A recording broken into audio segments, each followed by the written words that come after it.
ब्रह्मानन्दं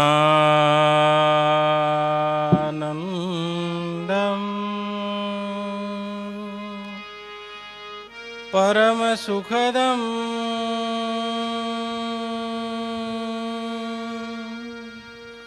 केवलं ज्ञानमूर्ति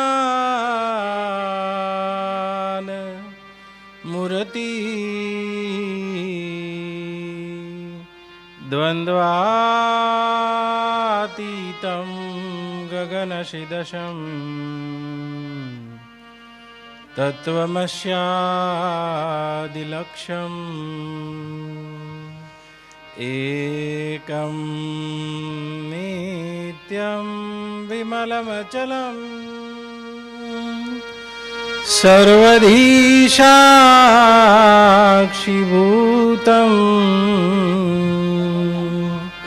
भावातीतं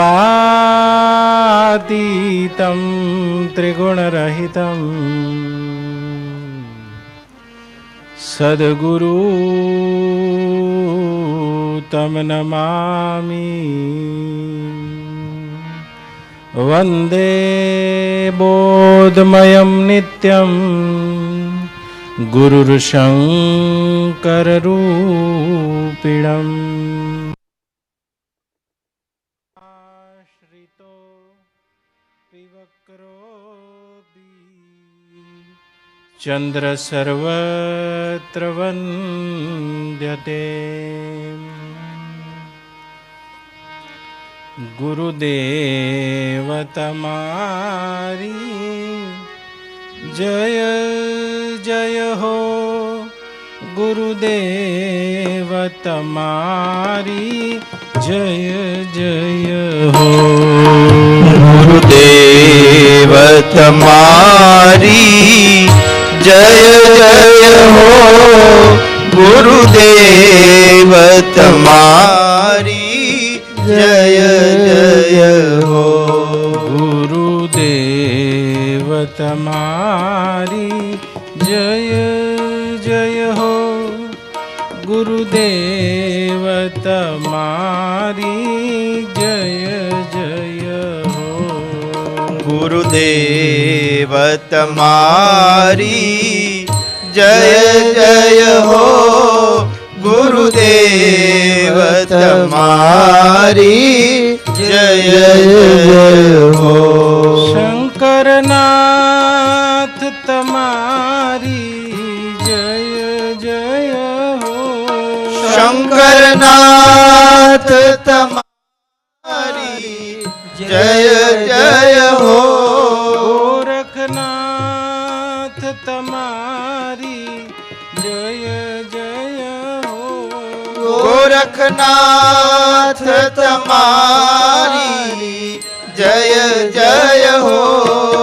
गुरुदेव तमारी जय जय हो, गुरुदेव तमारी जय जय हो।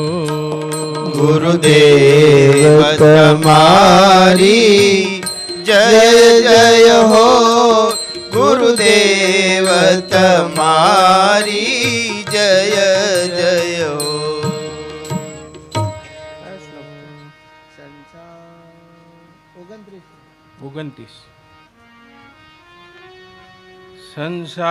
संसारासक्त चित्तः संचिदाभास कदाचन स्वयं प्रकाशकूटस्थं सत्त्वं नैव वेत्ययम्।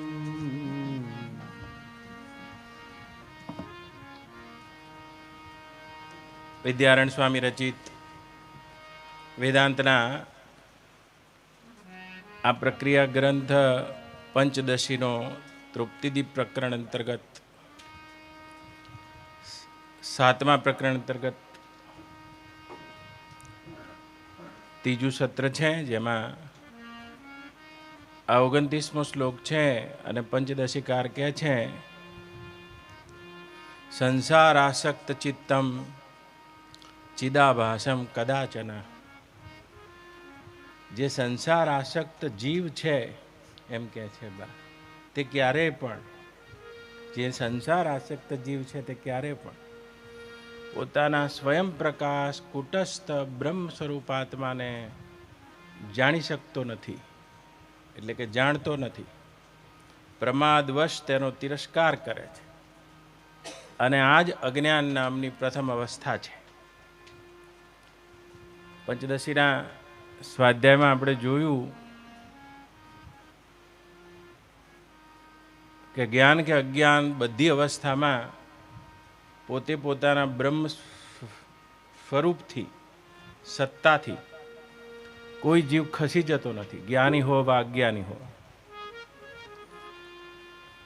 પણ વિશેષ રૂપે તેનો બોધ નથી નંદુબા.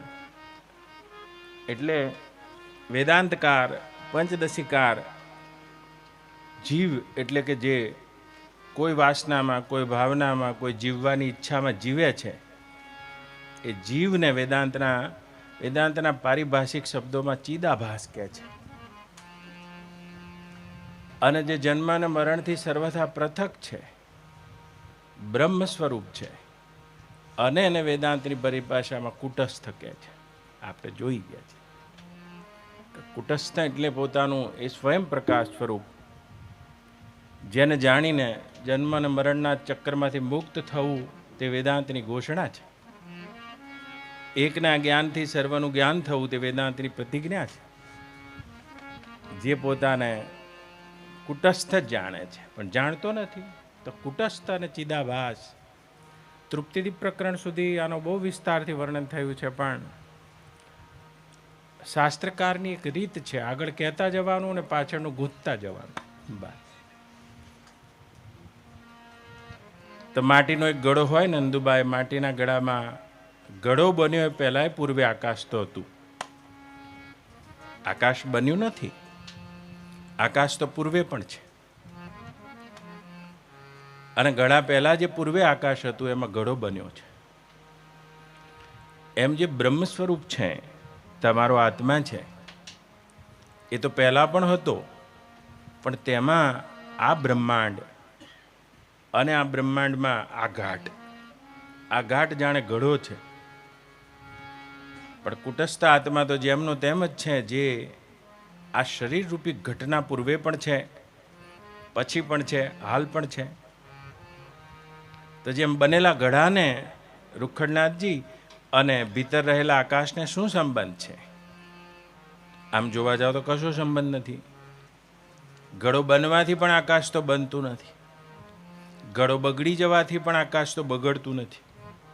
બા એ કુટસ્થ છે, જેમનું તેમ છે. કુટસ્થ એટલે જેમનું તેમ. એક ઘડો બનવાથી પણ આકાશ તો કપાતું નથી.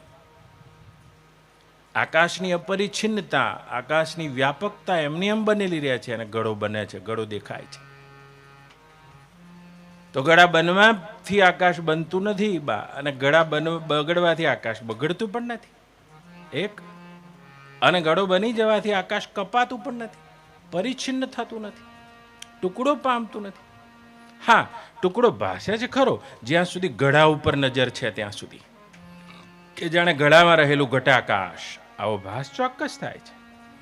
ઘટાકાશ નામનું કોઈ અસ્તિત્વ નથી, પણ તોય ઘડાને લઈને ભાસે છે. એમ એ શરીરને લઈને કુટસ્થ પ્રત્યગાત્મા ભાસે છે. બા કપાતો નથી, ઘડાના માપમાં નથી આવતો, પણ માની લો થોડી વાર માટે કે એ ઘડાના માપમાં આવી જાય છે, માની લો બા. હા, તો આ દેહના માપમાં જે તુર્ય પ્રત્યેગાત્મા કુટસ્થ રૂપે પ્રતીત થઈ રહ્યો છે, એ તો બ્રહ્મ જ છે, અપરિચ્છિન્ન છે. એનું કુટસ્થપણું જેમનું તેમ જ બનેલું છે. શરીરના બનવાથી કાંઈ બનતો નથી, શરીરના બગડવાથી કાંઈ બગડતો નથી, શરીરના માપમાં દેખાવા હોવા છતાંય માપમાં આવતો નથી મારા બા.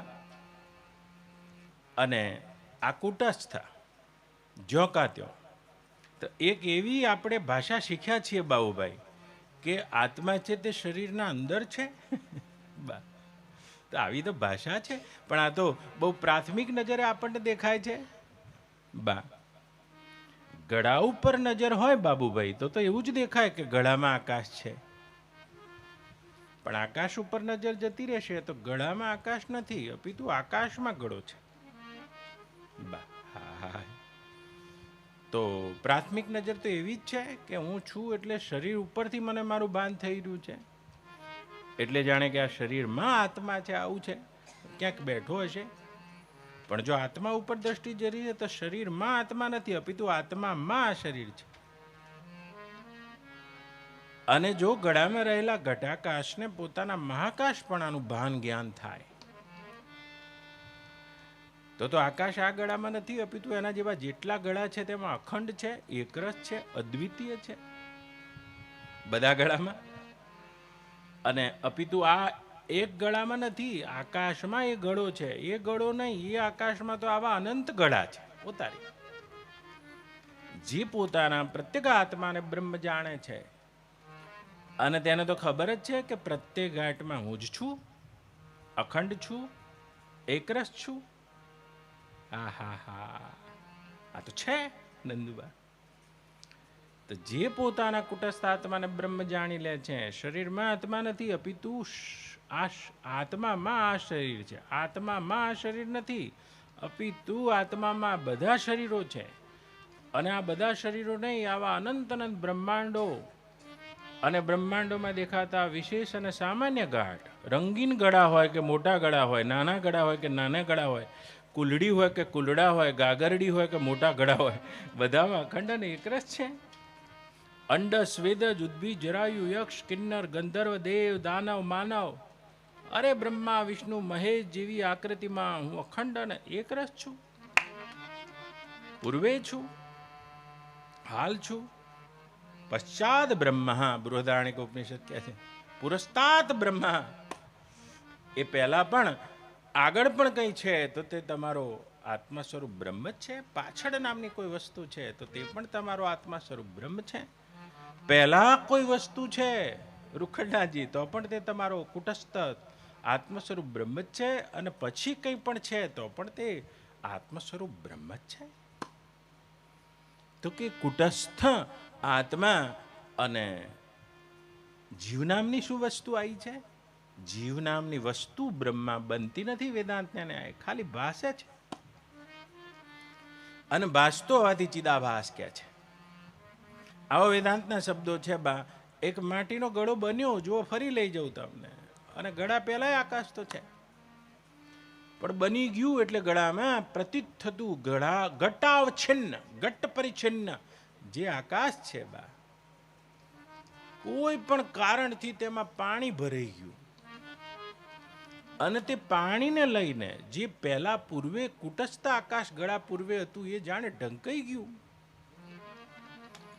અને તે પાણીમાં એક બીજું જ આકાશ પ્રતિબિંબિત થવા લાગ્યું. હવે જે ગળામાં ડોક્યું કરી રહ્યા છો તે ગળામાં મારા બા તમને જે મૂળ કુટસ્થ આકાશ હતું તે ના દેખાય, હવે તમને પ્રતિબિંબિત આકાશ દેખાય છે પાણીને લઈને. તો આ તો આકાશનો પ્રતિબિંબ છે, આકાશનો ભાસ છે. તો આ દેહમાં બે વસ્તુ થઈ. હું તમને માંડીને કહું નંદુબા, વેદાંતનો આ પ્રક્રિયા ગ્રંથ છે, માટે તમે એની સાથે ગતિ કરવા જુઓ. એક તો હું કુટસ્થ આત્મા, અને અંતઃકરણ રૂપ માનો કે પાણી, માનો કે જલ, અને અંતઃકરણમાં ચેતનનું જે પ્રતિબિંબિત થાય છે, ચેતન આભાસ, ચેતન નહીં, ચેતનનો આભાસ. જેમ આ ગોળો લગાવેલો છે ઇલેક્ટ્રિકનો બા, એમાં કરંટને લઈને ગોળો લાલ દેખાવા માંડ્યો.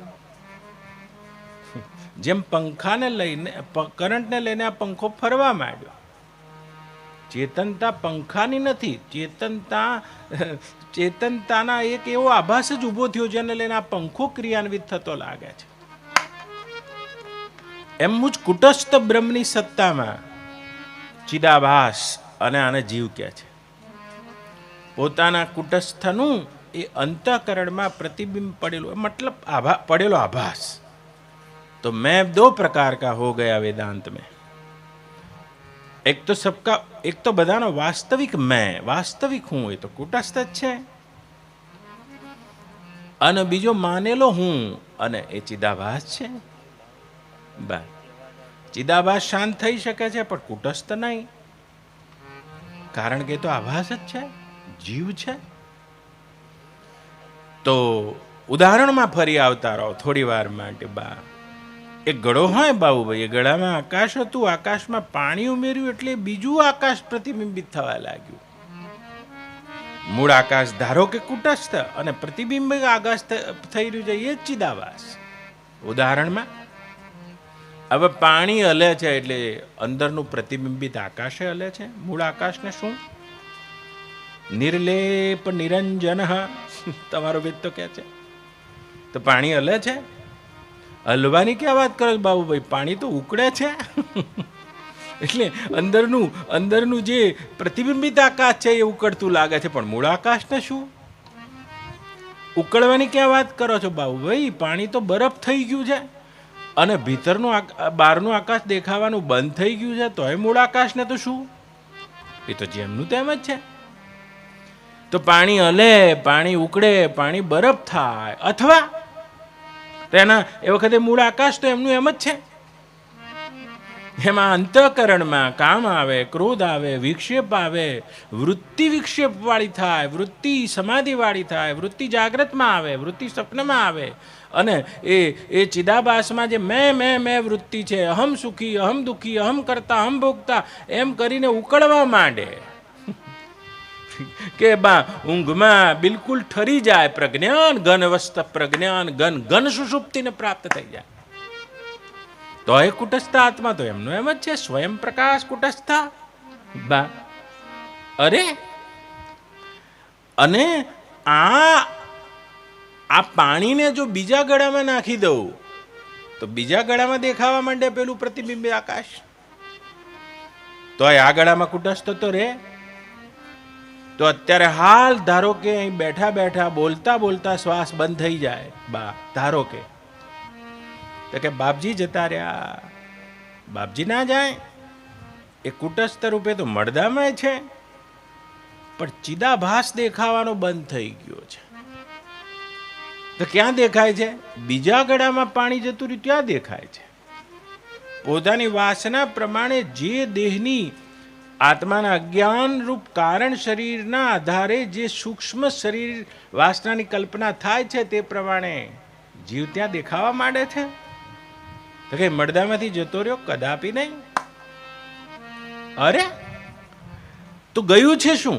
આ પાણી જતું રહેવાથી આકાશ ત્યાં દેખાયું છે, મૂળ આકાશ તો ક્યાં ગયું છે? બા તો બાપજી જતા રહે. બાપજી ના જતા રહે? બા એ તો કુટસ્થ બ્રહ્મ જેમનો તેમ જ છે, તમે ના જતા રહો બાબુભાઈ.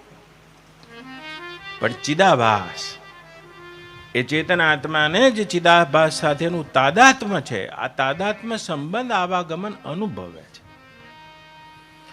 વિજ્ઞાન આત્મવિજ્ઞાનની દ્રષ્ટિએ કોઈ આવાગમન નથી. મૂળ આકાશમાં ક્યાં આવાગમન છે? તો પ્રતિબિંબિત આકાશ. અને આ પ્રતિબિંબિત આકાશ તો કેટલાય આવાગમન કરી ચૂક્યું છે.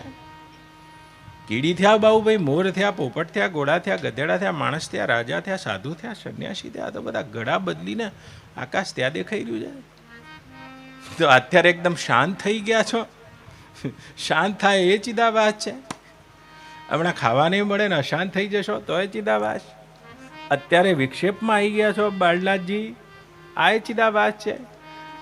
યોગીરાજ સવારે 3 વાગે સમાધિ લગાવી દે, સમાધિ એ ચિદાભાસમાં લાગે છે. કુટસ્થ તો જ્યો કાથી હોય.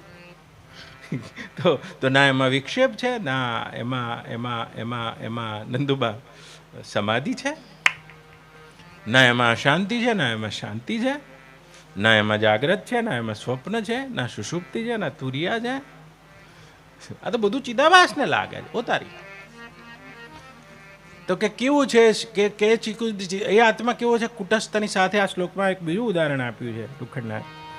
સ્વયં પ્રકાશ કુટસ્થ, જેનું ચિત્ત સંસાર આસક્ત છે, પંચદશીકાર કહે છે, એ પોતાના સ્વયં પ્રકાશ કુટસ્થ આત્માનો તિરસ્કાર કરે છે અને પ્રમાદવશ તેને જાણતો નથી.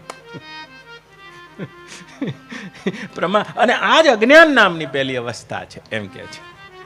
બરાબર. સ્વયં પ્રકાશ, પાછો સ્વયં પ્રકાશ છે. તો કે શું છે? સ્વયં પ્રકાશ છે એટલે જાણનારો છે? ના ના નંદુબા, માંડુક્ય ઉપનિષદ કહે છે રૂખડનાથજી, ના બહિર પ્રજ્ઞ ન અંતર પ્રજ્ઞ ન ઉભયા ન પ્રજ્ઞાન ગણ. લ્યો તો કે આત્મા કેવો છે? ન બહિર પ્રજ્ઞ, આ જાગ્રતની વૃત્તિથી આ બહિર વિશ્વનું જ્ઞાન થવા માંડ્યું. આ બહારનું કશું જાણનારો નથી. ન અંતર પ્રજ્ઞા, તો સ્વપ્ન અવસ્થા આવી ગઈ તો બસ સ્વપ્ન અવસ્થામાં જાણનારો છે? તો કે ના, એ પણ નથી. પ્રજ્ઞાન ગણ, સુષુપ્તિ થઈ ગઈ બા, વૃત્તિ પ્રજ્ઞાન ગણમાં આવી ગઈ છે, વૃત્તિ જાગ્રતમાં આવી ગઈ, વૃત્તિ સ્વપ્નમાં આવી છે. ઉભય પ્રજ્ઞા, આ જાગ્રત અને સ્વપ્ન બંનેને પણ એ જાણનારો પણ નહીં. આ જાગ્રત બહાર જાણનારો નહીં, અંદર જાણનારો નહીં, કે બહારનું કે અંદરનું બે જાણનારો એમ નહીં, બિલકુલ પ્રજ્ઞાન ગનમાં ગન થયેલો પણ આત્મા નહીં. માંડુક્ય ઉપનિષદ કહે છે. તો કેવો છે? તો કે જાણનારો છે. ન પ્રજ્ઞ ન પ્રજ્ઞ એમ કે છે બા, જાણનારો નહીં બા, અને નહીં જાણનારો નહીં. પોતારી આ બધી ભાષાની મર્યાદા છે. જાણનારો નહીં અને નહીં જાણનારો પણ નહીં, એવો સ્વયં પ્રકાશ છે. તો જાણનારો નહીં, જાણનારો હોય તો એ જાણનારું જાણપણું જ્ઞાતાપણું તો બ્રહ્મને બ્રહ્મ નથી થવા દેતું. તો કે જાણનારો છે, કે જાણનારો નહીં. તો કે જાણનારો નહીં તો નહીં જાણનારો, કે નહીં જાણનારો પણ નહીં અને જાણ. હા, જે જાણની આગળ કોઈ જાણનારો નહીં, જે જાણની પાછળ કોઈ જાણનારો નહીં, અને જે જાણની આગળ કોઈ જાણવાનો વિષય નહીં, એવો સ્વયં પ્રકાશ, સ્વયં સિદ્ધ એમ કે છે. તો કે શું કહે છે? સ્વયં પ્રકાશ કૂટસ્થ. આ બે લક્ષણ છે આ શ્લોકમાં. એ આત્માને જાણતા નથી. તો જાણતા નથી એટલે ખાલી પ્રમાદવશ તિરસ્કાર કરે છે, બીજું શું? આ અજ્ઞાન નામની પહેલી અવસ્થા છે. તો પંચદશિકાર આ તૃપ્તિ પ્રકરણ વેદાંતનું એટલું અદ્ભુત પ્રકરણ છે, જેમાં ગઈ વખતે આપણે જોયું. પંચદશિકાર વિદ્યારણ્ય સ્વામી કહી રહ્યા છે કે આ 7 અવસ્થાઓ ચિદાભાસને લાગે છે. આવો અને ગયા વખતનું રિવિઝન કરો. પહેલી અજ્ઞાન, બીજું આવરણ. આ ચિદાભાસ જીવને છે, કુટસ્થ આત્માને નહીં. અજ્ઞાન, અજ્ઞાન છે તો ચિદાભાસમાં છે, મારામાં નહીં. હું તો અજ્ઞાનનું પણ અધિષ્ઠાન છું અને અજ્ઞાનનું પણ અભાષક છું, અજ્ઞાનનું પણ આશ્રય છું. સર્પ નામની કોઈ વસ્તુ છે તું એ દોરડું જેનું આશ્રય છે. અજ્ઞાન નામની કોઈ વસ્તુ છે તો અજ્ઞાનનો તો પ્રકાશક જ છું, અધિષ્ઠાન છું. તો ચિદાભાસ અજ્ઞાન આ જીવને છે. આવરણ, આ બીજી ચિદાભાસમાં આવરણ છે તો એ પણ ચિદાભાસમાં. વિક્ષેપ, પરોક્ષ જ્ઞાન અપરોક્ષ જ્ઞાન. તૃપ્તિ શોકપમાગમ. તૃપ્તિ અને શોક નિવૃત્તિ. ફરી વાર, અજ્ઞાન, આવરણ, વિક્ષેપ, પરોક્ષ જ્ઞાન, અપરોક્ષ જ્ઞાન, શોક નિવૃત્તિ અને તૃપ્તિ. આ 7 વસ્તુ ચિદાભાસમાં છે, મારામાં નહીં. બા અને ઉદાહરણ બહુ સારું છે, વેદાંતનું પ્રસિદ્ધ ઉદાહરણ એ વિદ્યારણ્ય સ્વામી પણ વાપરે છે. 10 છોકરા નદી ક્રોસ કરી રહ્યા છે બા, એટલા બધા ગેલમાં આવ્યા છે પાણીમાં. તો આયા વખતે તો ગેલ થઈ ગઈ છે. અને આ ગેલમાં ને ગેલમાં 10 નીકળ્યા છે કે 9 નીકળ્યા છે, આ જ ભૂલી ગયા છે. અને એટલા પાણીમાં જેમ પાણી જોઈને બા ભેંસ, ભાજી અને બ્રાહ્મણ આ 3 રાજી થઈ જાય બા. અને પાણી જોઈને આ રાજી થઈ ગયા છે. તો એ વખતે તો ભૂલી જ ગયા છે કોણ છીએ, શું છે, શું હેતુ હતો, નદી પાર કરવી છે માત્ર, આવું કશી ખબર નથી રહી. અને જેવા બહાર આવ્યા છે અને આ તૃપ્તિદીપ પ્રકરણમાં વારંવાર આવશે આ ઉદાહરણ બા. ત્યારે ગણી રહ્યા છે 1 2 3 4 5 6 7 8 9. તો 9નું જ્ઞાન થઈ રહ્યું છે એટલે 10માનું જ્ઞાન દબાઈ ગયું છે. આને અજ્ઞાન કહે છે. 9ના જ્ઞાનમાં એટલા મશગુલ થઈ ગયા કે 10માનું જ્ઞાન તો કરવાનું નથી, એ તો છે જ. આ શબ્દનું, આ સ્પર્શનું, આ રૂપનું, આ રસનું, આ ગંધનું અને આનું દેહનું, ઇન્દ્રિયોનું, મનનું, બુદ્ધિનું આ બધું જ્ઞાન થઈ રહ્યું છે બા. અને એ બધું કરવું પડે છે, થઈ રહ્યું છે. પણ એમાં એવા મશગુલ થઈ ગયા કે પોતાનું જ્ઞાન તો કરવાનું નથી, એ તો અનુભવ સ્વરૂપમ સ્વસંવેદ્યમ ઉપનિષદ કહે છે. એ તો અનુભવનો રૂપ જ છે અને સ્વસંવેદ્ય છે. એનું જ્ઞાન તો કરવાનું નથી. પણ આ જ્ઞાન આચ્છાદિત થઈ ગયું એટલે પેલા જ્ઞાનનો તિરસ્કાર થઈ ગયો. જાણે કે શાસ્ત્રીય શબ્દ છે પ્રમાદ થઈ ગયો. આ જ અજ્ઞાન નામની પહેલી અવસ્થા છે. તો 10મો નથી. હવે તો 10મો નથી, એ તો બહુ આશ્ચર્ય છે બા. એ તો બહુ મોટું આશ્ચર્ય છે. 10મો નથી તો 10માનું જ્ઞાન ક્યાં કરવાનું છે? એ તો તમે આ વિશેષ જ્ઞાનમાં સામાન્ય જ્ઞાન દબાઈ ગયું છે. તમારું સ્વરૂપ શું છે? એ તો સામાન્ય જ્ઞાન સત્તા છે બા. અને જે વિશેષ જ્ઞાન થઈ રહ્યું છે એ વિશેષ જ્ઞાનમાં સામાન્ય જ્ઞાન દબાઈ ગયું છે. આને અજ્ઞાન નામની પહેલી અવસ્થા કહે છે. અજ્ઞાન એટલે અંધારું નહીં વેદાંતમાં પશાભાઈ. એક એવું વિશેષ જ્ઞાન જેને લઈને સામાન્ય જ્ઞાનનો પ્રમાદ થઈ ગયો, તિરસ્કાર થઈ ગયો. સામાન્ય જ્ઞાન વિસ્મૃતિ સંસ્કૃતે એમ કરીને પંચદશીકાર કહે છે. પોતાનું જે સામાન્ય જ્ઞાન સ્વરૂપ છે તેની વિસ્મૃતિ થઈ ગઈ, વિસ્મરણ થઈ ગયું, જાણે દબાઈ જ ગયું. જેમ તમને માથાનો દુખાવો દુખતો હતો બાળનાથજી, અને બહુ દુખતો તો એમાં એકદમ એટેકનો દુખાવો ઉપડ્યો બા. એટેકના દુખાવામાં માથાનો દુખાવો બંધ થઈ જશે બાળનાથ તમારો. વિશેષ જ્ઞાન આચ્છાદિત થઈ જતા સામાન્ય જ્ઞાન દબાઈ જાય છે. જુઓ, આખા શરીરમાં તમે છો, કોઈ જગ્યા તમે અમારી કઈ ખાલી નથી. આખા શરીરમાં તમે છો, જ્યાં આંગળી મૂકું ત્યાં. પણ દાઢ દુખવા માંડે તો જે બધા હું છું આ જ્ઞાન દબાઈ જાય છે અને દાઢ દુખે છે ત્યાં વિશેષ થઈ ગયું બા. વેદના થઈ ગઈ. એટલે વેદના એટલે શું? તીવ્ર જ્ઞાન. વેદ એટલે જ્ઞાન, નહીં થવા જેવું જ્ઞાન, તીવ્ર જ્ઞાન. તો આત્માનું આને અજ્ઞાન કોને? અજ્ઞાન નામની કોઈ વસ્તુ નથી. આ 1 2 3 4 5 6 7 8 9 અને આ 9 જણા છે. આ 9 ઉપર દ્રષ્ટિ જતી રહી અને એ 9ના જ્ઞાનમાં મશગુલ થઈ ગયા. એટલે 10મું જે સ્વયં સેદ્ય છે, સ્વયં વેદ્ય છે, સ્વયં પ્રકાશ છે, આ 9ને ગણનાર નું અધિષ્ઠાન છે. સ્વયંને 10માના જ્ઞાનની આવશ્યકતા નથી. એ તો છે, પણ છે એનો તિરસ્કાર થઈ ગયો. આને કહે છે આવરણ. અજ્ઞાન.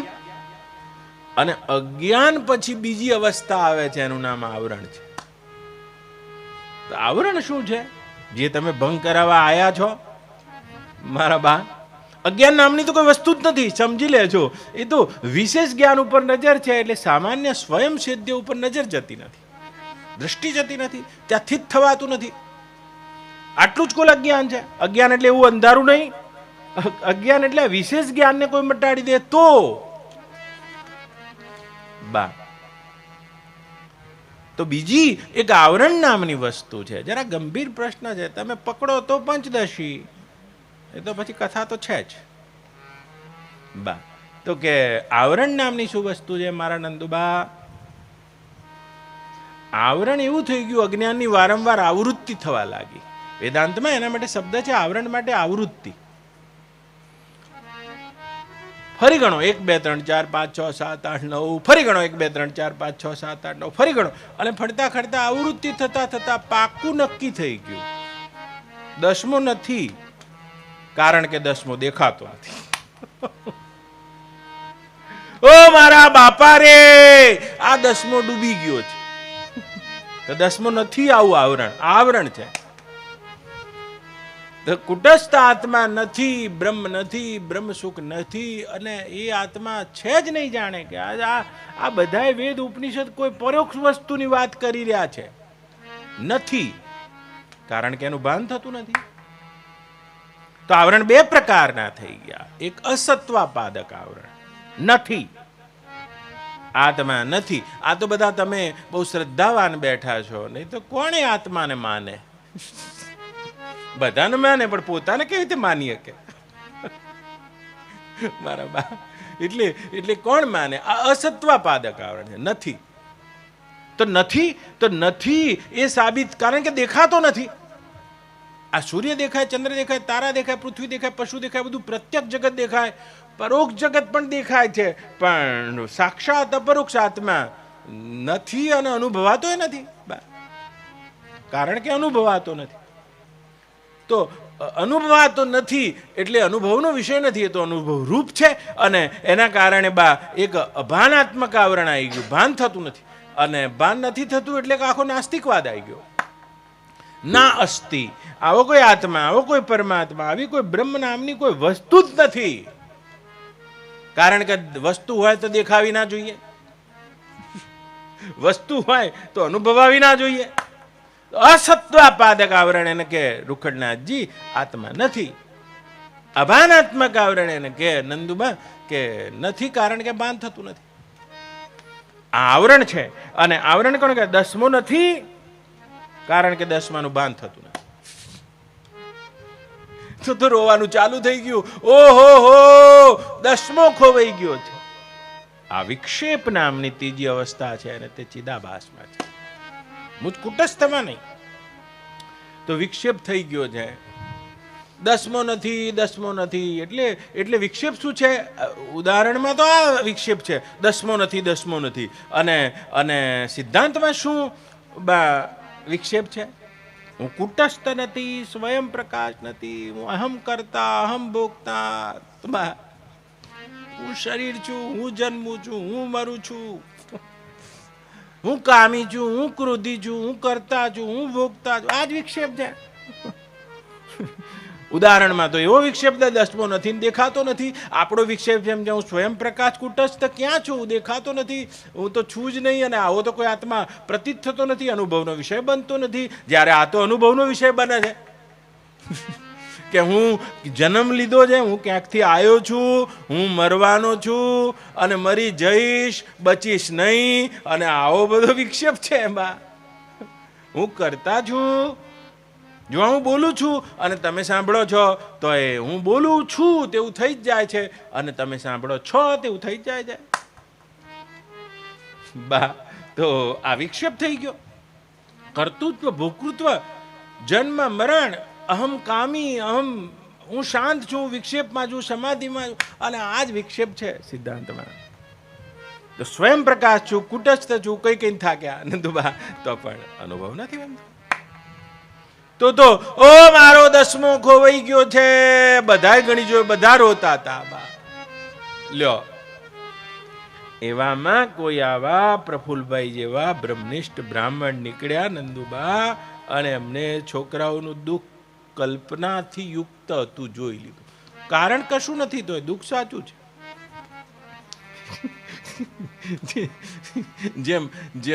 જેમ સ્વપ્નમાં આપણે રોતા હોઈએ તો કારણ કશું નથી, પણ દુઃખ સાચું પડે. હા, સપનું સાચું નથી, પણ સ્વપ્નમાં દુઃખ પડે સાચું પડે છે. સંસાર સાચો નથી, પણ એમાં દુઃખ અનુભવાય, સાચું અનુભવાય. તો વિક્ષેપનું દુઃખ થતું હતું. એટલે પ્રફુલભાઈએ કીધું કે હવે આ લોકોનું દુઃખ તો કદી પણ કોઈ ક્રિયાથી તો મટે જ નહીં. ના ધ્યાનથી મટે, ના ધારણાથી મટે, ના સમાધિથી મટે, ના દાનથી મટે, ના તપથી મટે. આ તો માત્ર શબ્દ પ્રમાણથી અમને કોઈ દસમાનું જ્ઞાન કરાવે, બીજું કોઈ પ્રમાણ પણ નથી. તો એ શબ્દ પ્રમાણથી કોઈ જ્ઞાન કરાવે તો આનું દુઃખ હાલ જ મટી જાય, દુઃખની આત્યંતિક નિવૃત્તિ થઈ જાય. તો એમણે કીધું કે શાંતિ રાખો, દસમો છે. તો આપ્ત પુરુષોના વચનો દ્વારા, વેદાંતના વચનો દ્વારા, વેદમાં રહેલા તાત્પર્યને જેને હૃદયંગમ કર્યું છે તેવા બ્રહ્મનિષ્ઠ બ્રહ્મક્ષોત્રિય સદગુરુના પ્રમાણ દ્વારા આત્મા સ્વયં સેદ્ય છે. અને આત્મા આવો છે, અને આત્મા તો છે, આવું જ્ઞાન થાય છે. અને આને પરોક્ષ જ્ઞાન કહે છે, આને ચિદાભાસ. એ પણ ચિદાભાસમાં થાય છે. આત્મા છે. બધા શાંત થઈ ગયા. બધાનો વિક્ષેપ તત્કાલીન શાંત થઈ ગયો. અને જે પ્રફુલ્લભાઈ બોલી રહ્યા હતા બધા 10 જણા સાંભળે. જેને જેટલી શ્રદ્ધા હતી એટલો એનો વિક્ષેપ ટેમ્પરરી તત્કાલ શાંત થઈ ગયો છે. કારણ કે ગુરુદેવ કહી રહ્યા છે. તો આપણો અનુભવ નથી કે આત્મા સ્વયં સેદ્ય છે, સ્વયં પ્રકાશ છે, કુટસ્થ છે, બ્રહ્મ સ્વરૂપ છે, જન્મ અને મરણથી રહિત છે, પણ બા ગુરુ કહી રહ્યા છે.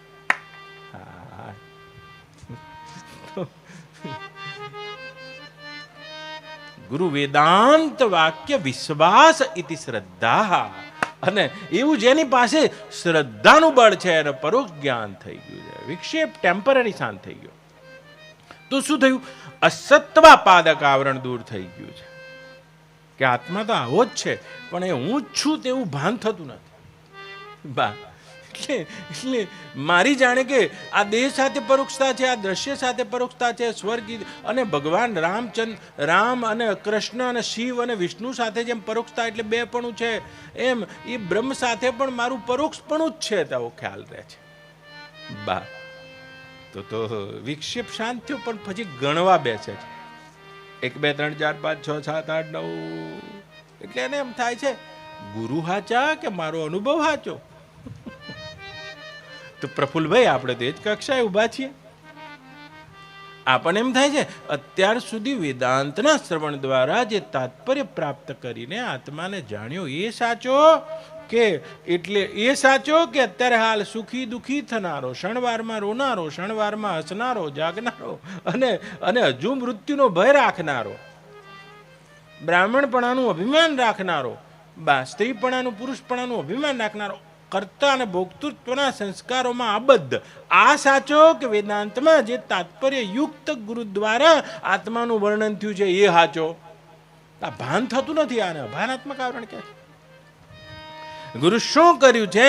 કૌશિકભાઈ દંડો લીધો. પછી બીજો કયો દંડો? કૃપા કટાક્ષનો દંડો છે.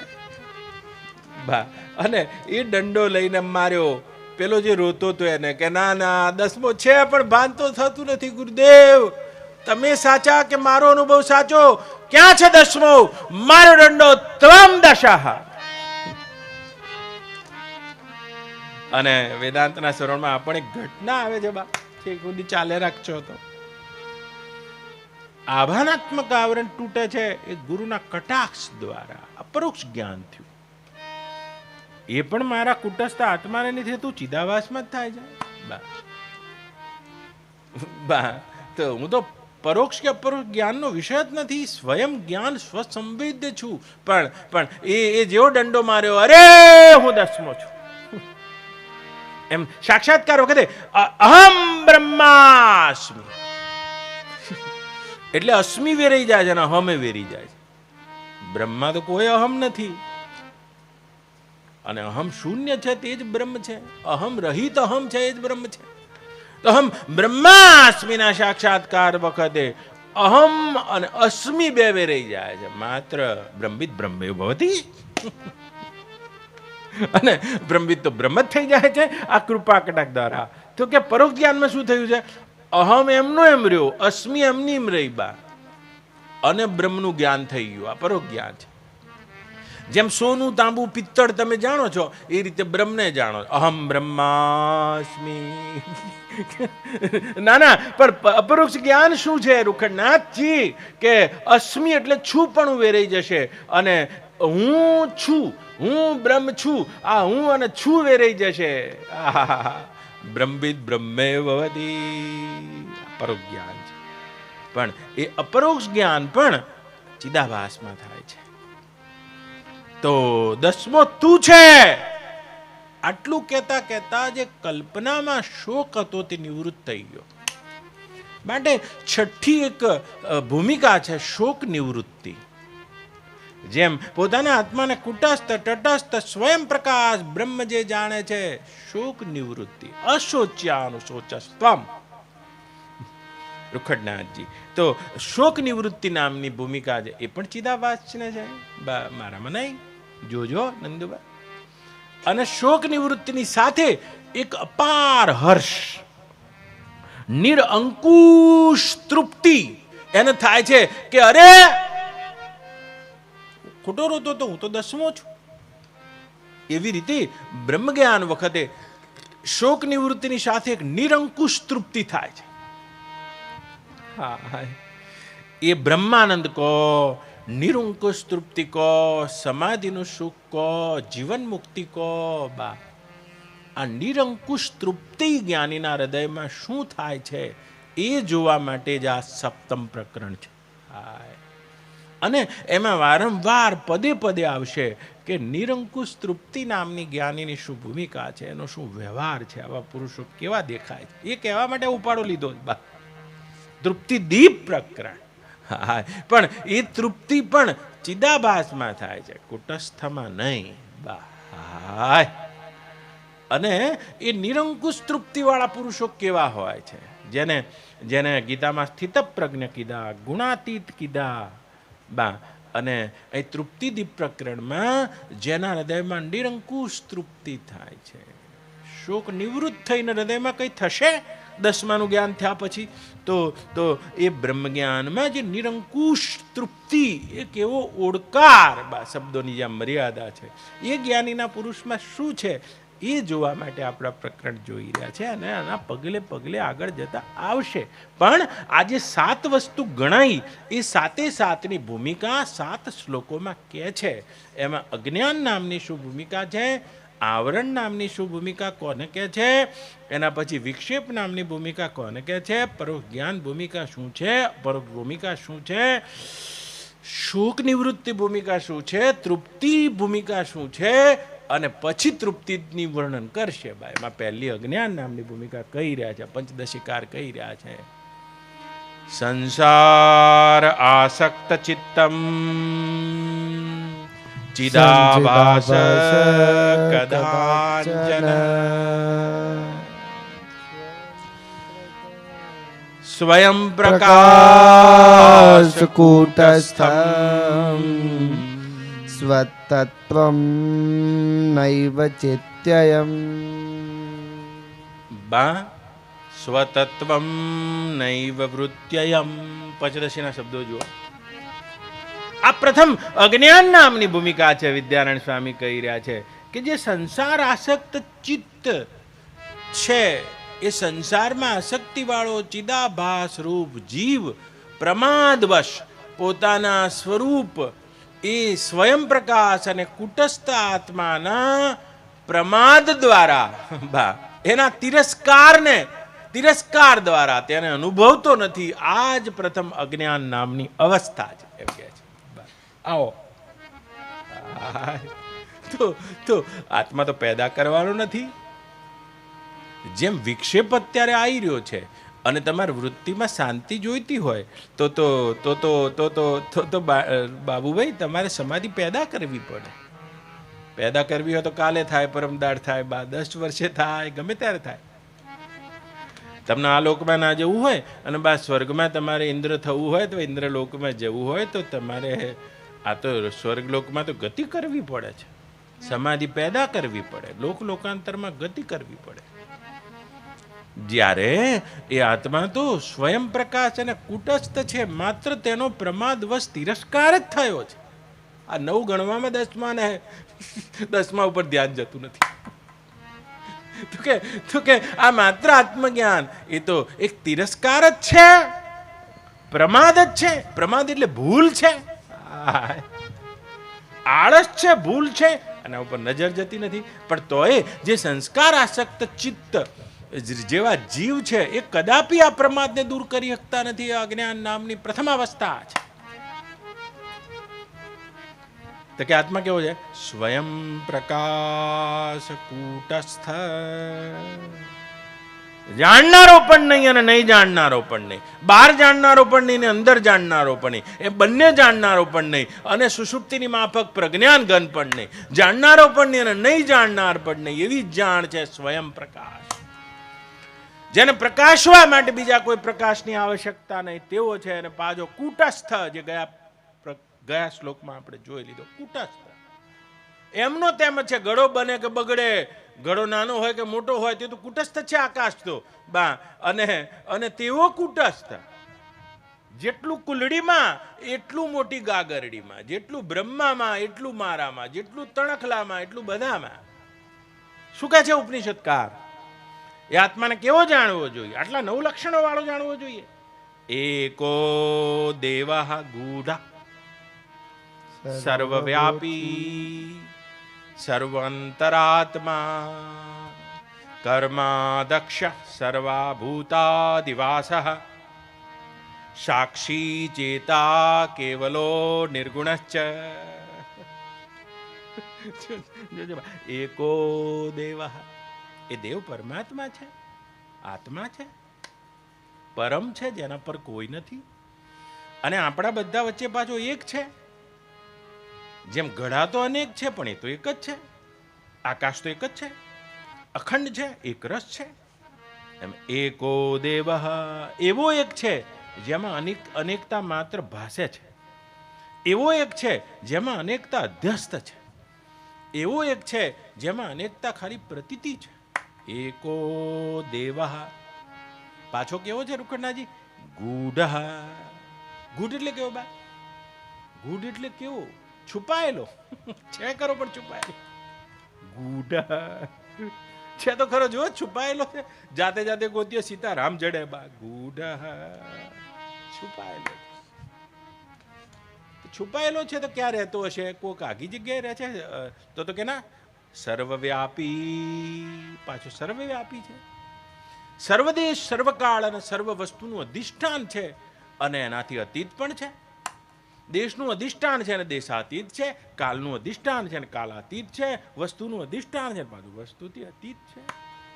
સર્વવ્યાપી સર્વભૂતંતરાત્મા સર્વભૂતંતરાત્મા.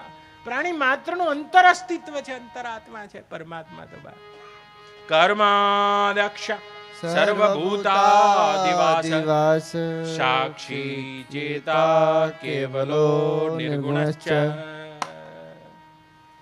તો કેવો છે? કર્માદક્ષ.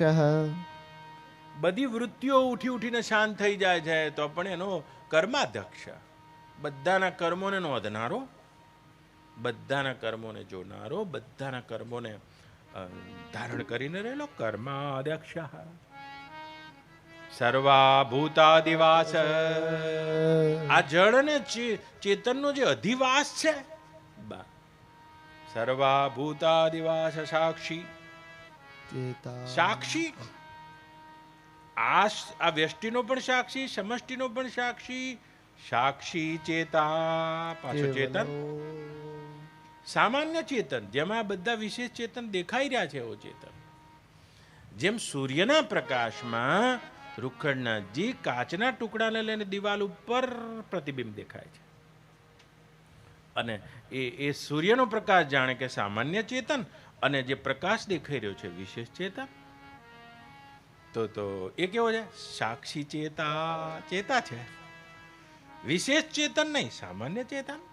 હા, તો વિશેષ ચેતન કેવો હોય? તો એ દિવાલ પર દેખાતું પ્રતિબિંબ તો આ દિવાલ પરથી પેલી બાજુ જતું રહે, પણ સામાન્ય પ્રકાશ ક્યાં જાય? તો આવજા વગરનો ચેતન. આવજા વાળો ચેતન તો જુદો હોય બા, કે જે દેખાવાનો બંધ થઈ ગયો મળદામાં, અને તમે બાળી આયા અને કોઈ જગ્યા દેખાવા માંડ્યો, ઉવા, આ તો વિશેષ ચેતન. આ તો આ દિવાલ પરથી આ દિવાલ પર આવે છે, પણ એ કેવો? સામાન્ય ચેતન છે, જે મળદામાં છે. ચેતા કેવલો. કેવલો એટલે એકલો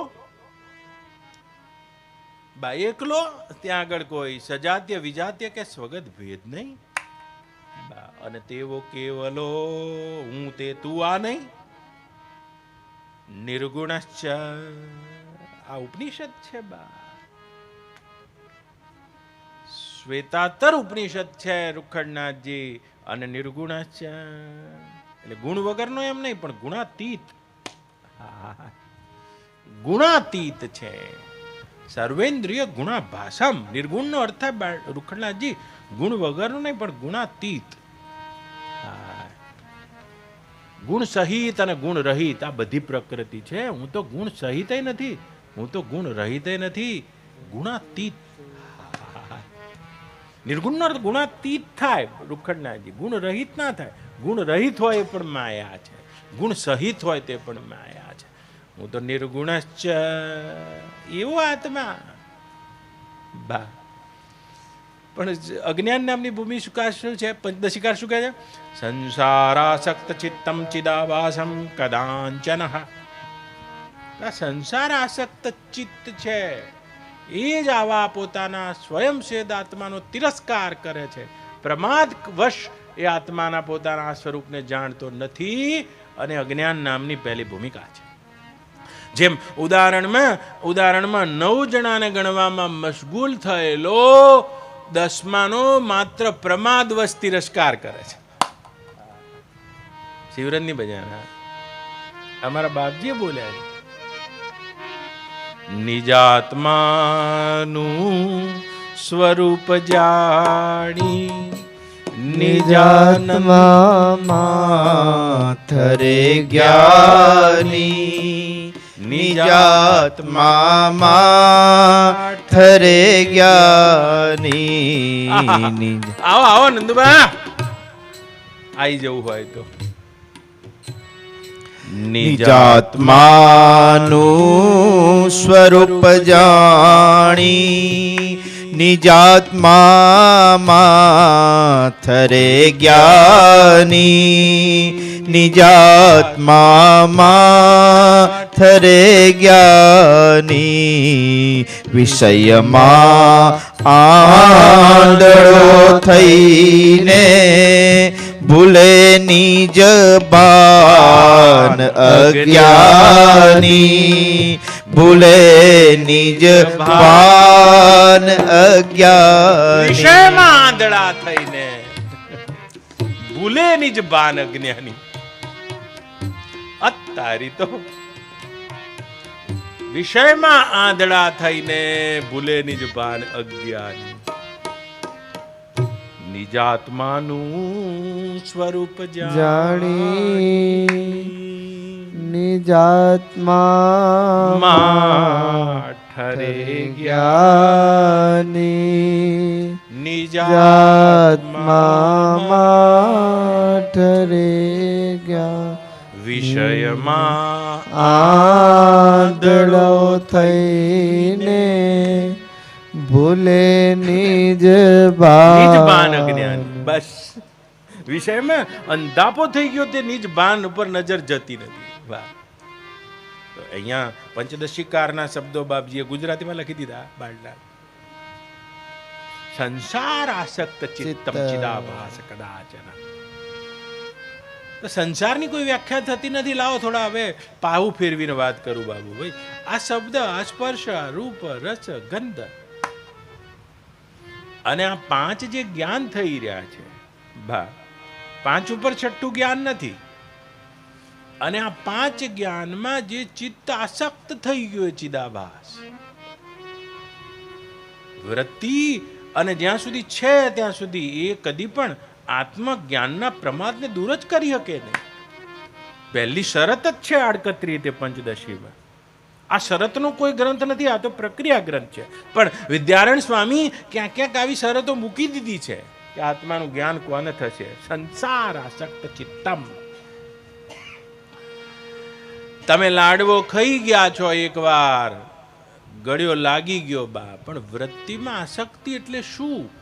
આસક્તિ એટલે રાગ, અને સંસ્કૃતમાં રંજયતી ઇતિ રાગ. હા બા, લાડવો જતો રહ્યો પણ વૃત્તિમાં એનો રંગ ચડી ગયો, સ્વાદનો, રૂપનો, રસનો.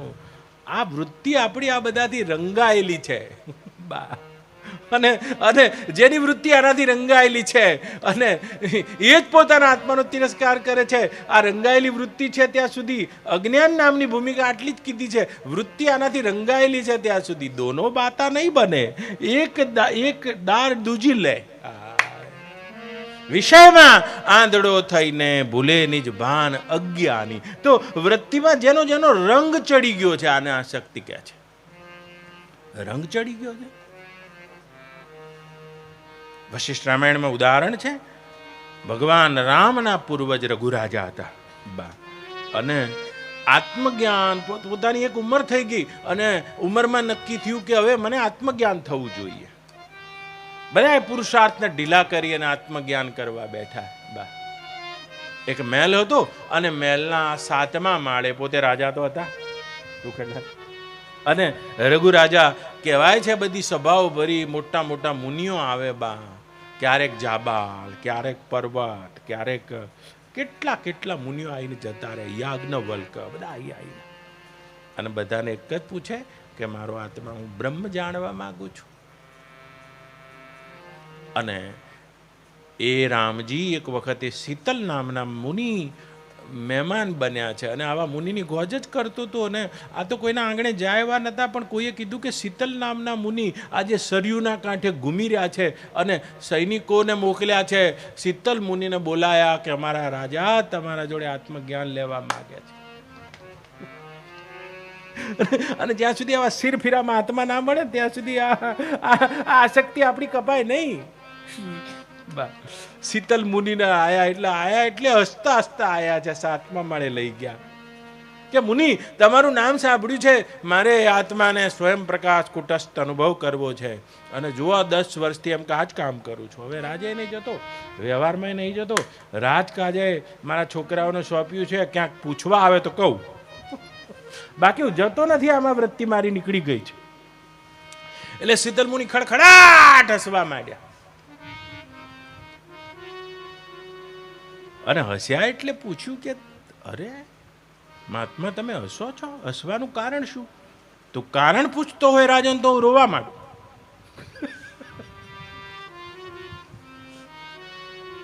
અરે કેવા મહાત્મા! અને કારણ પૂછતા હાટ કરીને રોવા માંડ્યા અને રોવાનું ચાલુ કર્યું બા શીતલ મુનિ. રઘુ રાજા કીધું મહાત્મા કોઈ અમે એમ કે ઈશ્વાકવંશના રાજા છીએ, કદી પણ કોઈ મહાત્માનું અમારા તરફથી અપમાન થાય તેવું અમે ઈચ્છતા નથી. મહાત્મા તમારા રોવાનું કારણ કહો. રોવાનું કારણ તું નથી, રોવાનું કારણ હું પોતે છું. શું થયું છે? મારું ઊંટ ખોવાઈ ગયું તું અને ઊંટ શોધતો હતો અને ઊંટ શોધતા શોધતા તારી સરયુના કાંઠે આવ્યો અને આ સૈનિકો મને લઈ ગયા. એટલે મેં વિચાર કર્યો કે કદાચ મારું ખોવાઈ ગયેલું ઊંટ મને રાજાના 7મા માળે મળી જાય, આવી આશાથી અહીંયા આવ્યો છું. અલે મહાત્મા, બ્રાહ્મણની બુદ્ધિ તો સૂક્ષ્મ હોય, ગુરુદેવ માફ કરજો, પણ અહીં 7મા માળે કદી ઊંટ ખોવાઈ ગયું હોય તોય જંગલમાં ફરે. 7મા માળે ઊંટ આવે કઈ રીતે? અને 7મા માળે તમે ઊંટને ગોતવા અહીંયા આવ્યા છો? 7મા માળે કદી ઊંટ હોય? અને શીતલ મુનિ એટલું જ બોલ્યા, રઘુ રાજા જો 7મા માળે ઊંટ ના ગોતી શકાય તો આ 7મા માળે મેળમાં બેસીને 7મા માળે શું આત્માને ગોતી શકાય છે? એટલે મને શું આવે છે ને તારા ઉપર રડું આવે છે રાજા. તો જેનું ચિત્ત હજુ શબ્દમાં, સ્પર્શમાં, રૂપમાં, રસમાં, ગંધમાં એની વૃત્તિ જેમાં રંગાયેલી છે અને વારંવાર સંસાર આસક્ત ચિત્તમ ચિદાભાસમ કદાચન પંચદશીકાર કહે છે. અને તેના એ આત્મજ્ઞાનનો પ્રમાદ કદી દૂર થતો જ નથી, કારણ કે આ વિષયોમાં તેની વૃત્તિ રંગાયેલી હોવાના કારણે અહીં બેસીને ગોતે છે. ગુરુદેવ લાંબો દંડવત કરી દીધો. તો કે હું શું કરું તમે કહો તો હું 7મા માળેથી નીચે ઉતરું. તારા આત્મજ્ઞાન કરવું છે? ચલ મારા જોડે. ક્ષણના 6ઠા ભાગમાં હે રાજન તેનું જ્ઞાન કરાવું. અને જેવો મહેલનો ઝાંપો આવ્યો બા અને જુઓ રાજન તારા રાજ્યને તું અડધું રાજ તારા દીકરાને દઈ દે અને હે રાજા રઘુ તારી પાસે જે અડધી સંપત્તિ બચે છે એ પ્રજાને વેચી દે. ગુરુદેવ પોતાના 19 વર્ષના દીકરાને રાજા બનાવ્યા. રઘુના અજના દિલીપ રામનો વંશ છે. હા હા હા રઘુવંશમ બા. અને 19 વર્ષના દીકરાને રાજા બનો. તમે જાણો છો આ એકમાત્ર રાજા એવા થયા જેને પોતાની અડધી સંપત્તિ પ્રજાને આપી દીધી. ગુરુદેવ ચાલ મારા સાથે. અને આશા હતી ક્ષણાર્ધના અડધા ભાગમાં મને જ્ઞાન કરાવશે. રઘુ રાજા જ્યાં અયોધ્યાની કૌશલ દેશની સીમાઓ પૂરી થતી હતી, ગુરુદેવ એ આત્માનું જ્ઞાન ક્યારે કરાવશો? બસ હવે તારા રાજ્યની સીમા પૂરી થવા છે. એક કામ કર, 2 દિવસથી નીકળ્યા છીએ, ભિક્ષા માંગીને મારો ખાવાનો વ્યવહાર છે રાજન, મારા માટે ભિક્ષા લઈ આય. ગુરુદેવ, ભિક્ષા હમણાં હાલ લઈને આવું, પણ અહીંથી થોડી દૂર મારા રાજ્યની સીમા પૂરી થઈ જાય છે. ગુરુદેવ, એટલું જો તમે રોકાઈ જાઓ તો મારા રાજ્યની સીમા પતે પછી હું ભિક્ષા લેવા જાઉં. ફરીથી હસવા માંડ્યા. અને મોટા પુરુષોના હસવા અને રોવાનું કારણ અદ્ભુત હોય છે. નહીં રાજન, આ રાજ્યની સીમા પૂરી થશે પછી જ્યાં સુધી તારું મારા જોડે પ્રારબ્ધ હશે, જ્યાં હું તને વચન આપું છું, રોજ ભિક્ષા લાવીને હું તને ખવડાવીશ. પણ એકવાર તારા રાજ્યની સીમાના અંતર તું મને ભિક્ષા લાવીને આવ. મારા બા. અને તો જ્યાં સુધી 7મા માળે આપણું ચિત્ત બેઠું છે બા, ઊંટ ગોતે. આપણને ખબર છે 7મા માળે ઊંટ કદી ના હોય બા, એમાં આપણને એ ખબર નથી કે જ્યાં સુધી ચિત્ત આ વિષયોમાં આસક્ત હોય ત્યાં સુધી નિજાત્માનું સ્વરૂપ જાણી નિજાત્મામાં ઠરે જ્ઞાની, નિજાત્મામાં ઠરે જ્ઞાની. વિષયમાં આંધળો થઈને ભૂલે નિજ ભાન અજ્ઞાની, ભૂલે નિજ ભાન અજ્ઞાની. અને વૃત્તિમાં અનંત જન્મોના ભોગવેલા ભોગને લઈને વૃત્તિ કશાકના રંગવાળી થઈ છે.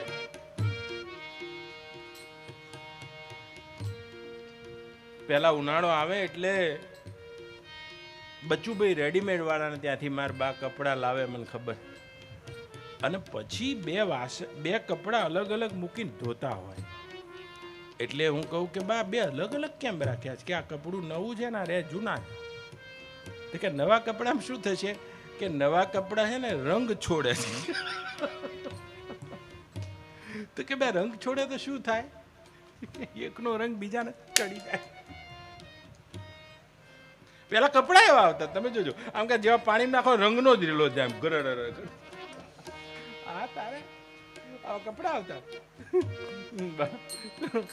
હું નાનો હતો ને વિચાર તો રોજ કરું છું. જો આજે વિચાર કરવાનું બંધ ના કરતા જ્ઞાન કરવું હોય તો.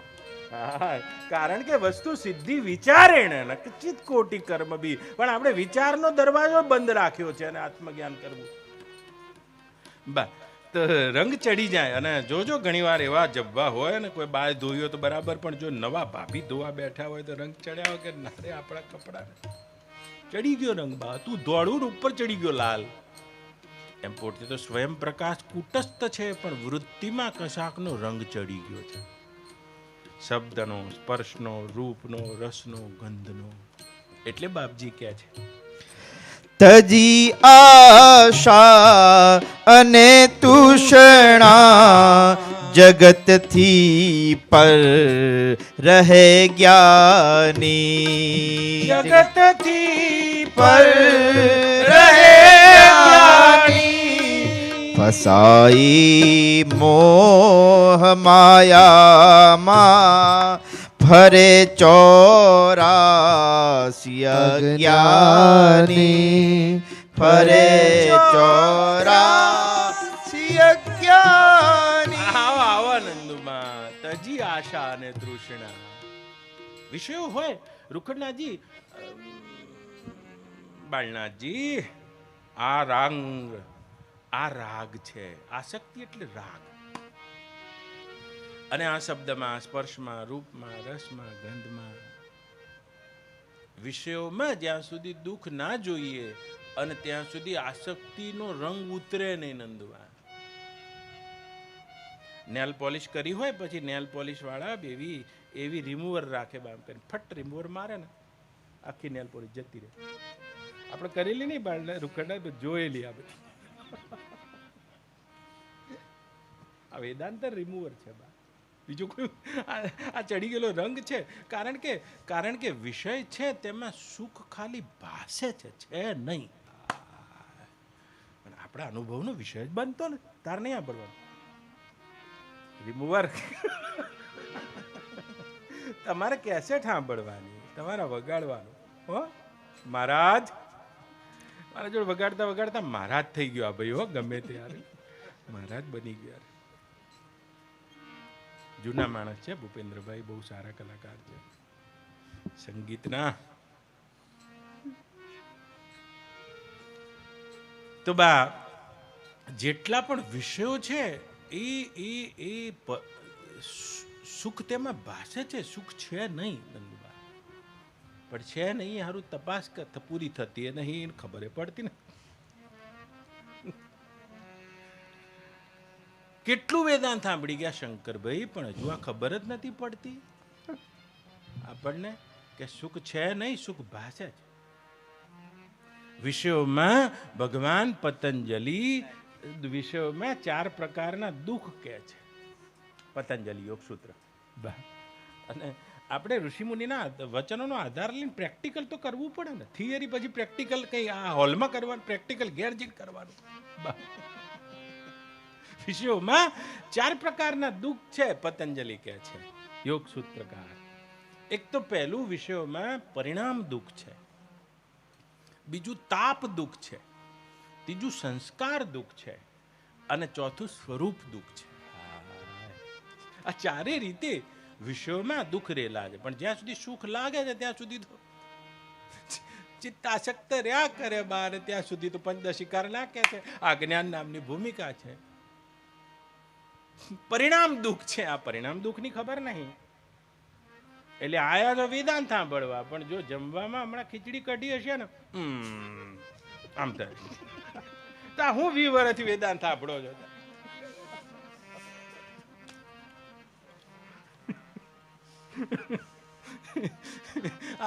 આમાં ખીચડી કઢી જોશે ને તો આવું થઈ જશે ને. ઉત્તમ પ્રકારના ભોજન પણ જમવા છે, ઉત્તમ શૈયા વાપરવી છે, અને તમામ પ્રકારના 9 ગણાયા છે. પણ મારે કહેવામાં ખૂટે છે ટાઈમ. પણ એમાં તો ચિત્ત આસક્ત જ તો ઊભું છે મારા બા. તો આ શું છે?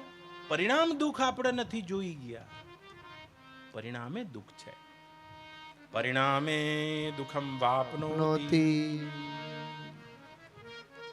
તો કે પરિણામ સુધી બધાની જોવાની નજર ના હોય ને. વિષયમાં પ્રત્યક્ષ દુઃખ ઓછું છે.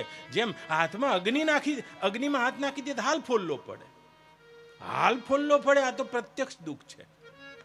પણ વિષયોનું સુખ આવું નથી. વિષયોનું સુખ તો ખરજવાની ખણ જેવું છે. ખણીએ વખતે સુખ થાય, પણ ખણી રહીએ પછી પરિણામે દુઃખમ વાપનોતિ. ભોગવતી વખતે પ્રત્યક્ષમાં સુખ છે પતંજલિ કહે છે, પણ પરિણામમાં દુઃખ છે. પરિણામમાં દુઃખ બા, પરિણામ દુઃખ. એક તો વિષયનો પદાર્થ આપણે લેવો હોય નંદુબા, કોઈ પણ પદાર્થ જોઈતો હોય તેમાં એક વખત સુખાભાસ થાય છે, પછી વૃત્તિ એના ભોગ દ્વારા તેમાં રંગાતી જાય. રજો રાગાત્મકમ વિદ્ધિ ગીતાકાર કહે છે.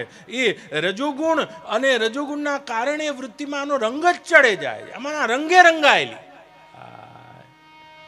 રંગાઈ ગઈ વૃત્તિ. અને એને મેળવવા માટે જ્યારે વિષયો રોજ તો મળતા નથી, અને રોજ નથી મળતા નંદુબા, અને રોજ નથી મળતા અને મેળવવા માટે શ્રમ થાય છે બા. આને તાપ દુઃખ કહે છે. મોહનથાળ કાલે ખાધો હતો કે રોજ નહીં મળવાનો, અને રોજ એની આશા કરતાય નહીં. ઈશ્વરભાઈ, પણ બીજું તાપ દુઃખ છે. એના અભાવમાં દુઃખ લાગે અને એના મેળવવામાં દુઃખ રહે. આ તાપ દુઃખ છે વિષયમાં. જાતે ઓરેલું તાપ દુઃખ. ત્રીજું વિષયમાં સંસ્કાર નામનું દુઃખ છે. પતંજલિ કહે છે કોઈ પણ ભોગ ભોગવ્યા પછી ચિત્તમાં સંસ્કાર છોડી જાય છે. જેમ ખેતરમાં તમે ખેતરમાં ટ્રેક્ટર લઈને નીકળ્યા હોય બા, તો ટ્રેક્ટરના કાપા પડી જાય, ટ્રેક્ટરના ચીલા પડી જાય નંદુભાઈ. એમ જે ભોગ ભોગવ્યા છે એ વૃત્તિ રાગવાળી ચિત્તમાં એક સંસ્કાર ઊભો કર્યો છે. આ સંસ્કાર દુઃખ. પત્ની જતી રહી છે પણ વિધુર કામિની કલ્પના. હા, પતંજલિકાર કહે છે જેમ વિધુર પુરુષ હોય એને રાત્રે પોતાની પત્ની યાદ આવે છે, પાછી ખડીએ થાય છે, દેખાય છે અને વાતોય કરે છે. અને જેવો જમવા બેસે છે અને પત્ની યાદ આવે છે. આ સંસ્કાર દુઃખ છે. જે સંસ્કાર પડ્યા છે અને વિષયોની તો ગેરહાજરી છે પણ સંસ્કાર ફૂર્યા કરે છે કે આજે તો લાડવા નહીં, આજે ઘી નહીં, આજે આ નહીં, આજે આ નહીં, આજે પત્ની નહીં, આજે પહેરવા નહીં, આજે આ સંસ્કાર નામનું દુઃખ છે પણ જોયા કરે છે. અને સ્વરૂપ દુઃખમ. સ્વરૂપ દુઃખમ આમ તો લાંબુ થાય એવું છે પણ ટૂંકમાં કહું, કોઈ પણ પદાર્થ હોય 3 ગુણોનો બનેલો છે બા. અને ગમે તે એક ગુણ આપણને સુખ આલતું હોય. જેમ માલપુઆ ખાઈએ, ખીર ખાઈએ, રબડી ખાઈએ, આ બધા સત્વગુણી પદાર્થ છે. ગીતામાં ભગવાને કીધું છે કે જે આવા રસયુક્ત આહાર છે, સાત્વિક જણો એને ખાય છે પણ એમાં સત્વાંશ આપણને સુખ આલે છે. એનો જે સત્વાંશ છે એ સુખ આપે છે પણ પદાર્થમાં તમ અને રજઅંશ તો હોય જ, એ દબાયેલા પડ્યા છે. અને એનો રજઅંશ છે થોડા દાડે ડાયાબિટીસ કરે છે બા, અને એનો તમ અંશ છે એ રાત્રે બા પેટમાં ગડબડ કરીને જાડા કરે. ભગવાનને ધરાઈને જે માલુપાની ઝપટ ઉબડાડી છે ને બાળના તમે વિષયોમાં એક સ્વરૂપ દુઃખ છે. તમે કોઈ પણ પદાર્થને ત્રિગુણમય જોઈ લો, માટે એક ગુણ સુખનો હેતુ બને છે પણ બાકીના 2 દબાયેલા છે અને એ અંદર છે અને એ પાછા દુઃખનો હેતુ ઉભો કરે છે. તો વિષયોથી તૃપ્તિ તો થતી જ નથી, તો એ આસક્તિ, આ રંગ, આ રાગ મટતો નથી. શું કારણ? એટલે બાપજી કહે શિવરજની આશા અને તજી આશા અને તૃષ્ણા. શિવરજની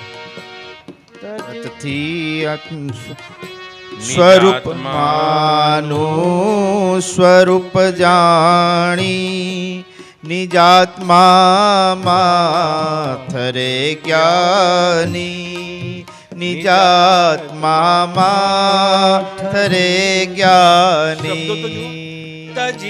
આશા અને તૃષ્ણા જગતથી પર રહે જ્ઞાની. જગતથી પર રહે જ્ઞાની. ફસાઈ મોહ માયામાં ફરે 84 અજ્ઞાની. ફરે 84 અજ્ઞાની. પણ શું આ કોણ ભ્રમાવે છે? આ કોણ ભ્રમાવે છે? આશા પાસે 17 બધા. ગીતાકાર કહે છે આશાનો જ પાસ છે અને એનાથી 100 રીતે જીવ બંધાયેલો ફરે છે.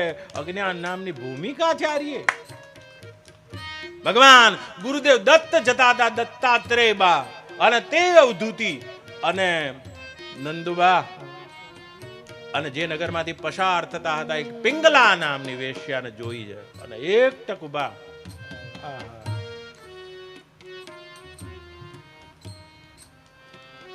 અને એક ટક થઈ ગયા. પિંગલા નામની વેશ્યા એવી હતી, હે પરીક્ષિત રાજા, જેના ઘર આગળ એની યુવાનીમાં એક બહુ મોટું નગારું રાખેલું હતું અને તે નગારામાં કોઈ આવીને એક ડંકો ફટકારે એટલે એને જોવાના 1000 સોનામરો આપવા માંગે છે. એક ડંકો વગાડે અને 1000 સોનામરો. એને બહાર આવવું હોય તો આવે. કોઈ એવા શેઠ આવે એને જોવા માટે 10 ડંકા લગાડે, 10,000 સોનામરો. અને જે સૌથી વધારે ડંકા મારે અને તેની સાથે તે વેશ્યા સંસાર વ્યવહારમાં ઉતરી અને તેનું રંજન કરતી પિંગલા નામની વેશ્યા, જેને 24 માંથી દત્તાત્રેય ગુરુ કરી છે. અને આવી પિંગલા નામની વેશ્યા એક વખતે વૃદ્ધાવસ્થાના આરે ઊભી છે. થોડા વર્ષો પહેલા જોઈ હતી જ્યારે એકટક થઈ ગયા હતા. અને દત્તાત્રેય ગુરુબા એક વખત નીકળ્યા, અડધી રાત હતી, પણ રૂપ ઢળી ગયું છે. કોઈ આજે આવતું નથી અને ગ્રાહકની રાહ જોઈ રહી છે. કોઈ કામી પુરુષને કામનું સુખ આપીને ધન મેળવવાની માત્ર આશા છે. અને કોઈ આવે એટલે એની સામે એમ જો ભાઈ હમણાં આવ્યો પણ આગળ જતો રહે. તમે આખી પિંગલા ગીત છે ભાગવતમાં, જેના ઉપર આખી કથા કરવાનો છે. હા, પિંગલા ગીત. અને ગુરુદેવ દત્ત ઉભા છે આખું. અને 12 વાગ્યા 1 વાગ્યા હે જન્મે છે, હે પરીક્ષિત રાજા, આ સ્ત્રીને ઊંઘ નથી આવતી. ઊંઘનું સુખ એને ત્યજ્યું છે, માત્ર ધનની આશાથી કામાસક્ત પુરુષની રાહ જોઈ રહી છે. અને 2 વાગ્યા રાત્રિના કોઈ પુરુષ આજે આવ્યો નહીં. અને પિંગલા નામની તે વેશ્યાના હૃદયમાં ગ્લાનિ થઈ આવી. આશાહી પરમં દુઃખમ નૈરાશ્યમ પરમં સુખમ યથા સંચિદ્ય કાંતાશામ સુખમ સુષ્વાપ પિંગલા સુખમ સુષ્વાપી પિંગલા આશાહી પરમં. પિંગલા આખું ગીત ગાય છે. એમાં છેલ્લે આ કડી બોલી પિંગલા ગીત ગાતા ગાતા હે હે આજે મને ખબર પડી ગઈ છે. આશાહી પરમં દુઃખમ. આશા જ બહુ મોટું દુઃખ છે. અને નૈરાશ્યમ પરમં સુખમ.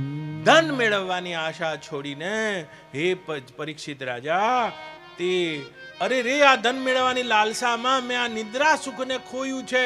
અને જેવી ધન મેળવવાની આશા ગઈ અને શાંતિથી નિરાતે નિદ્રાધીન થઈ. અને આ ગીત સાંભળીને દત્તાત્રેય પિંગલા નામની વેશ્યાને મનથી પોતાની ગુરુ કરી લીધી છે. અરે આ ધનની આશામાં જેમ એણે નિદ્રાનું સુખ છોડ્યું અને ધનની આશાનું નિરાશા જન્માવીને નિરાતે સૂઈ ગઈ, તે જ રીતે યોગી પુરુષો પણ આ ધન, આ પદ, આ પ્રતિષ્ઠા, આ વિષયો અને આ સંસારની આશામાં રક્ત રહેવાના કારણે નિદ્રાના જેમ બ્રહ્મ સુખથી વંચિત રહે છે. જ્યાં સુધી આ આશા છૂટે નહીં, ગુરુદત્ત કહે છે, ત્યાં સુધી જેમ પિંગલાને ઊંઘ આવે નહીં તેમ બ્રહ્મ સુખમાં કોઈ ઠરી શકે નહીં. આજથી આ પિંગલાને હું ગુરુ કરું છું. અને કેમ ઠરી નહીં શકતા? તજી આશા અને તૃષ્ણા જગતથી પર રહે જ્ઞાની. જગતથી પર રહે જ્ઞાની. ફસાઈ મોહ માયામાં ફરે 84 અજ્ઞાની. ફરે 84 અજ્ઞાની. ખરા ખોતા તણો નિર્ણય કરી શાંતિ ધરે જ્ઞાની. કરી શાંતિ ધરે જ્ઞાની. જુએ ખોતું છતાં એમાં બને છે અંધ અજ્ઞાની. બને છે અંધ અજ્ઞાની. જગત કલ્પિત આત્મામાં સદય એવું વદે જ્ઞાની. સદા વદે એવું જ્ઞાની. જગતને સત્ય રૂપ માની ચડે ચગદોડ અજ્ઞાની ચડે ચગદોડ અજ્ઞાની જીવન મુક્તિ તણા લાવા લૂતે છે ખૂબ અહીં જ્ઞાની લૂતે છે ખૂબ અહીં જ્ઞાની મુવા કેડે મળે મુક્તિ બુજી ઊંધે જ અજ્ઞાની બુજી ઊંધે છે અજ્ઞાની. જીવન મુક્તિના લાવા એ જ્ઞાની લે છે અને મર્યા પછી મુક્તિ લેશે મળશે આવું જાણીને આ વિષયોની ઊંઘમાં ઊંઘે છે. આ જ્ઞાનની પ્રથમ અવસ્થા. સ્વરૂપાનંદમાં શંકર સદાય મસ્ત છે જ્ઞાની સદાય મસ્ત છે જ્ઞાની વિષય આનંદમાં ડૂબે મૂકે છે પોક અજ્ઞાની મૂકે છે પોક અજ્ઞાની આત્મા નું સ્વરૂપ જાણી નિજાત્મા થરે જ્ઞાની નિજાત્મા થરે જ્ઞાની. વૃત્તિમાં રંગ ચડે છે અને આને રાગ કહે છે, આસક્તિ કહે છે. અને રંગ છે ત્યાં સુધી સંસાર આસક્ત ચિત્તવાળો જીવ એટલે આપણે કદી પણ પોતાના સ્વયં પ્રકાશ કુટસ્થ આત્માનો પ્રમાદવશ તિરસ્કાર કરે છે. આ જ અજ્ઞાનની પહેલી ભૂમિકા છે. એમ કરીને આજનો શ્લોક કહે છે. પણ એ પેલો તિરસ્કાર થઈ જાય તો આ તો છે જ, પણ એ તિરસ્કાર નથી થતો.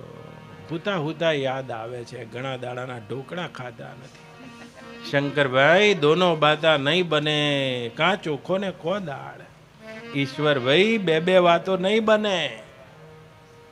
બા નંદુબા બે વસ્તુ એક સાથે નહીં બને. આ દેખ આલોકના અને પરલોકના વિશ્વત્યજેત એમ કરીને કહે છે જનક રાજાને. મુક્તિ ઈચ્છે છે તો વિષય વિત્વત્યજેત એમ કહે છે. સંસાર જલતી आग है इस आग से जट भाग रे आशांत शीतल देश में हो जाय अजर हो जाय अमर जो मोक्ष है तू चाहता विष सम विषय त्यजतात रे आर्जव क्षमा संतोष समदम सुधा दिन रात रे संसार जलती आग है इस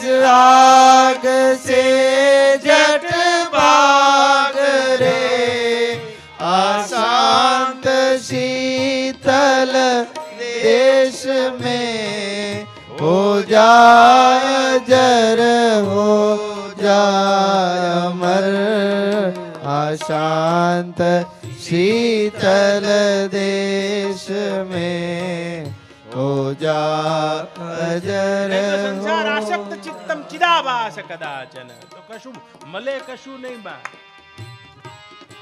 આત્મા તો બધાનો આનંદ સ્વરૂપ જ છે, પણ ગધેડા નહીં પીઠ ઉપર લાદેલા ચંદરના ભાર સમાન છે. અને ગધેડાને માટી ભરો ઉપર કે ચંદનનો ઢગલો ભરો તોય ગધેડાને સંસાર બાઈ બેલ સમ મૂર્ખ બોજા ડોય ત્યાગી તમાશા देखता वो जाग है फिर सोय है त्यागी तमाशा देखता वो जाग है फिर सोय है। चीटी चावल ले चली बीच में मिल गई दार कहे कबीर दो ना मिले एकले दूजी डार હાય એક ફેંકી દઉં બા દારે જોઈએ છે ચોખ્ખો તો મોઢામાં જતો પણ રસ્તામાં રંગીન દાર મળી ગઈ છે એટલે પરમાત્મા તો ચોખ્ખો જ છે સ્વયં પ્રકાશ કુટસ્થ પણ આ રંગીન દાર જોઈને બા ચોખ્ખો ભૂલી ગઈ છે અને ઈશ્વરભાઈ આ રંગીન દારે લેવી છે ચોખ્ખો લેવી કહે કબીર દો ના મિલે એકલે દૂજી દાર બે વસ્તુ એક સાથે નહીં બા વિષયોને પહેલા રંગ અને રૂપમાં પાન બા ભમવું રે નહીં રે પછી રે આદરવો રે અભિયાસ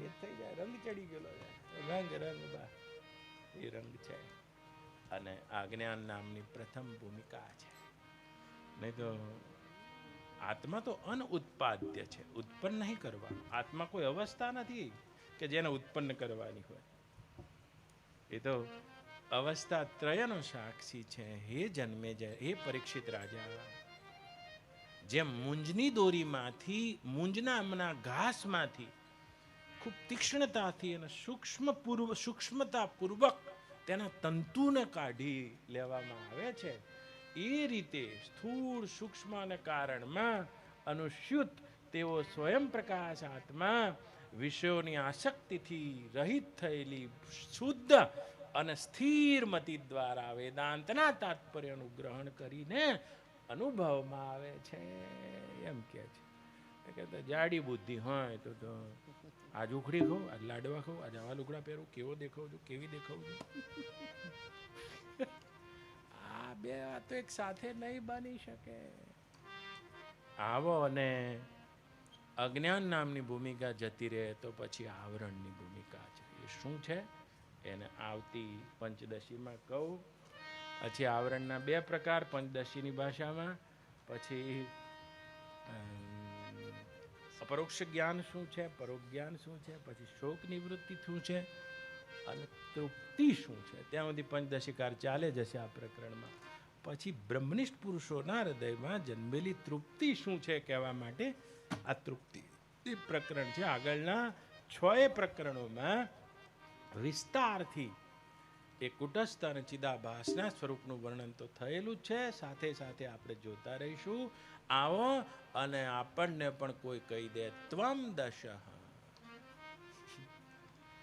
તો શોક નિવૃત્ત અને અયમ આત્મા બ્રહ્મ તૃપ્તિ અને તૃપ્તિ કેવી હશે બા બતાવજો આવી હશે શિવરજની બજાવ ઝલક બતાવો નથી જ્યાં હું અને મારું નથી જ્યાં તું અને તારું નથી જ્યાં તું અને તારું નથી જ્યાં ઘોર અંધારું તહીં ચાલો તહીં ચાલો તહીં ચાલો તહીં ચાલો જતી જ્યાં તું અને તારું નથી જ્યાં ઘોર અંધારું તહીં ચાલો તહીં ચાલો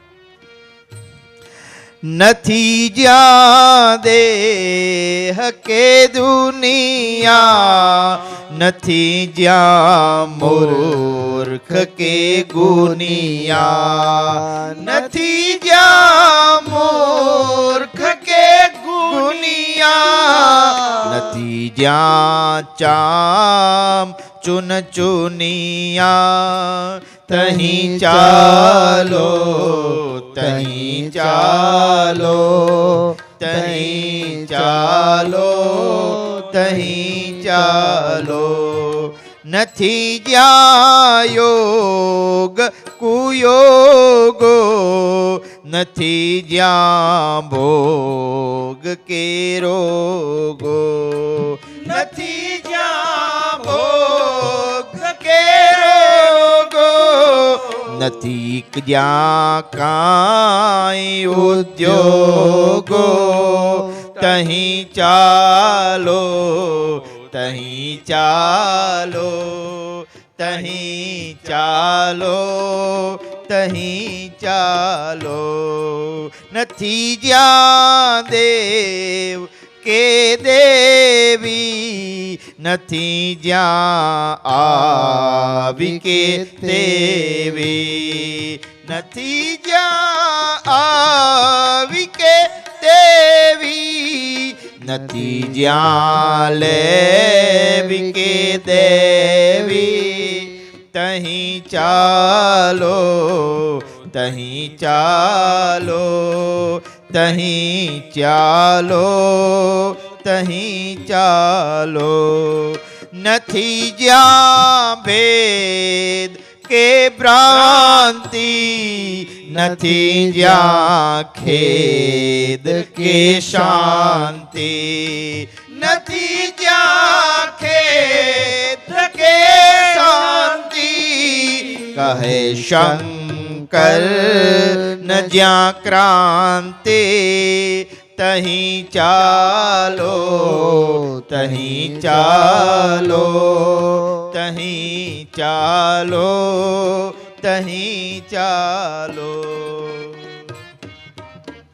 આ જન્મમાં અત્યારે હાલ હમણાં ને અત્યારે આ બંને આવરણોને ભંગ કરીને પોતાના નિરાવરણ સ્વરૂપમાં સ્થિત કરી જીવન મુક્તિથી વિદેહ મુક્તિની પ્રાપ્તિ માટે મનુષ્યનો જન્મ છે અને હાલ હમણાં તે જ્ઞાન તે વેદાંતની પ્રતિજ્ઞા છે કાલ અને પરમ દાડે નહીં એવો આ વેદાંતનો ગ્રંથ છે 1.5 કલાક થઈ ગયો લ્યો ચંદુબા અને એ આવરણ નામની ભૂમિકા શું છે જેને આવતી 14 ફરી મળીશું હું જીવતો રહેવાનો છું તમે તમારું નક્કી રાખજો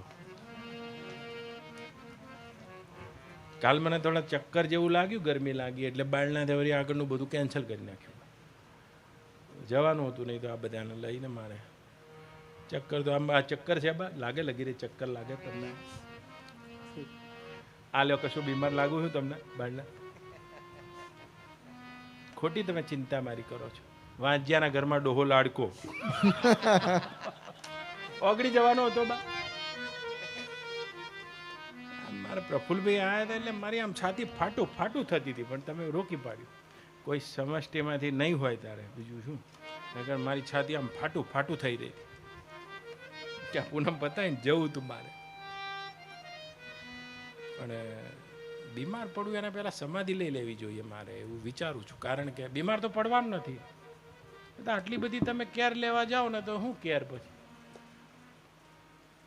શાંતિથી ત્યાં આગળ કેરીઓ ખાત અને પ્રફુલભાઈના પ્રશ્નોના જવાબ આલત આ લગીરે મારા નખમાં લાગે છે કાલ પેલી ગીતા ગાતો તો એમાં 46 ગરમી તો હતી પછી નેતાઓ આવ્યા અને 1.5 કલાક કર્યો એમાં મને લૂ લાગી ગઈ આ બાળના કે છે લૂ લાગી ગઈ અને ઘેર આયા ચક્કર તો આયા હતા ખોટું ના કહેવાય આને ફોન કર બધું ભેળવી દીધું અચ્છા ઈશ્વર કૃપાનો અંશ ખૂટતો હશે બીજું શું હું તો તૈયાર જ બેઠો હતો તમે તૈયાર હતા પણ સમષ્ટિની કોઈ કૃપા તો હોવી જોઈએ ને કંઈક તો હશે તો ખરું નાના પાસ ચાલો ત્યારે ક્યાં હાલ મરી જવાના છે ગુરુદેવ તમારી જય જય હો ગુરુદેવ તમારી જય જય હો ગુરુદેવ તમારી જય જય હો ગુરુદેવ તમારી જય જય હો. હે ગુરુદેવ તમારી જય જય હો. ગુરુદેવ તમારી જય જય હો. ઓ શંકરનાથ તમારી જય જય હો. શંકરનાથ તમારી જય જય હો. ગુરુદેવ તમારી જય જય હો. ગુરુદેવ તમારી જય જય હો. હે ગુરુદેવ તમારી જય જય હો. ગુરુદેવ તમારી જય જય હો. ગોરખનાથ તમારી જય જય હો. ગુરુદેવ તમારી જય જય હો. ગોરખનાથ તમારી જય જય હો. ગુરુદેવ તમારી જય જય હો. આવતીકાલે પૂનમની મીરાની ધારા છે. આ અદ્ભુત સંયોગ છે. આગલા દાડે હાજે વિદ્યારણ સ્વામીના આવેશમાં અને બીજે દાડે મીરાના. આ બે રૂપો છે ને બે છેડા છે. પણ જો તમારી ખાતા ભાઈ તૈયાર હોય તો બરાબર, નહીં તો આમાં ખોવાઈ જવાશે. કાલે મીરા બેઠી થાય એટલે તો બધું આમ વિરોધાભાસ લાગે. પણ વિરોધ હોવા છતાં પણ ભાષાનો વિરોધ છે, પણ સ્થિતિમાં ઘણો સમન્વય છે. એવી મીરાના વચનોને આપણે કાલે ગાઈશું. એક મહિનો થાય ત્યારે મીરા આવે છે વારો. પણ કર્મની ધારા ચાલી, આજે જ્ઞાનની ચાલી, કાલે ભક્તિની ધારા. બોલો કૃષ્ણ કનૈયા રામચંદ્ર ભગવાન કી જય. સદગુરુ દેવ કી ઓમ નમઃ પાર્વતી પતયે હર હર મહાદેવ.